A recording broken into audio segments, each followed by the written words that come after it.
আর কেউ বলবে না এই শাড়িটা ভালো লাগছে তোকে।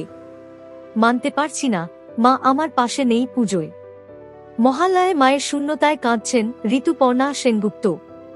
শুরু দেবীপক্ষ, কিন্তু অভিনেত্রীর জীবনে আলো কম, অন্ধকার বেশি। স্মৃতি সবসময় ঠিক পাশেই ঘুরে বেড়ায়। মানুষ না থাকলেও তার অভ্যাস, তার ভালোবাসার ছায়া, ছোট ছোট মুহূর্তগুলো কাছেই থাকে।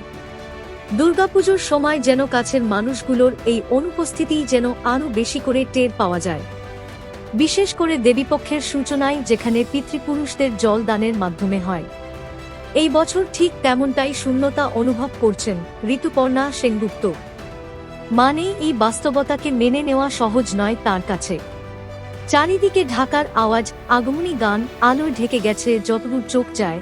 এত কিছুর ভিড়েও যেন কোথাও একটুকরো অন্ধকার জমেছে অভিনেত্রীর মনে।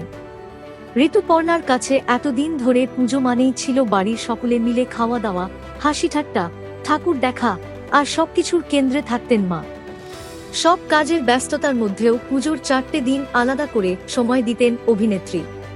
শুধু মার জন্যই সেই সময়টুকু তুলে রাখতেন তিনি।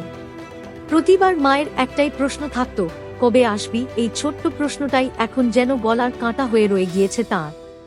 গত কয়েক মাস ধরে একটার পর একটা ছবি মুক্তি পেয়েছে ঋতুপর্ণার। তিনি চেষ্টা করেছেন কাজের মধ্যে ডুবে থাকতে, নিজেকে ব্যস্ত রাখার। কিন্তু উৎসবের এই সময়ে সবকিছু ঠেলে ওপরে উঠে এসেছে মায়ের অভাব। একসময় মা নিজে পছন্দ করে অভিনেত্রীর জন্য পুজোর শাড়ি কিনতেন, সেই শাড়ি আজ শুধু স্মৃতির একটা রঙিন টুকরো হয়ে গেছে। আক্ষেপ করে তাই তিনি বলেলেন, আর কেউ বলবে না এই শাড়িটা ভালো লাগছে তোর। প্রসঙ্গত, বাবার প্রয়াণের পর অভিনেত্রীর ভাই মহালয়ার দিন তর্পণ করতেন। এবার থেকে কি তিনিও সেই পথে হাঁটবেন?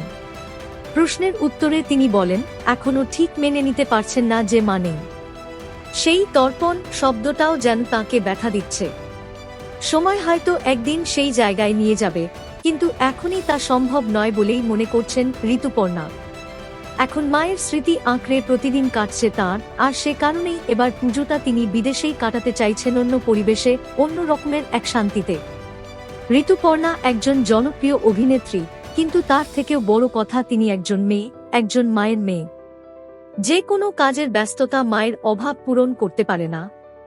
জীবনের প্রথম বন্ধুকে হারিয়ে তাই অভিনেত্রীর এবারের পুজো যেন একটু বেশি নিঃসঙ্গ।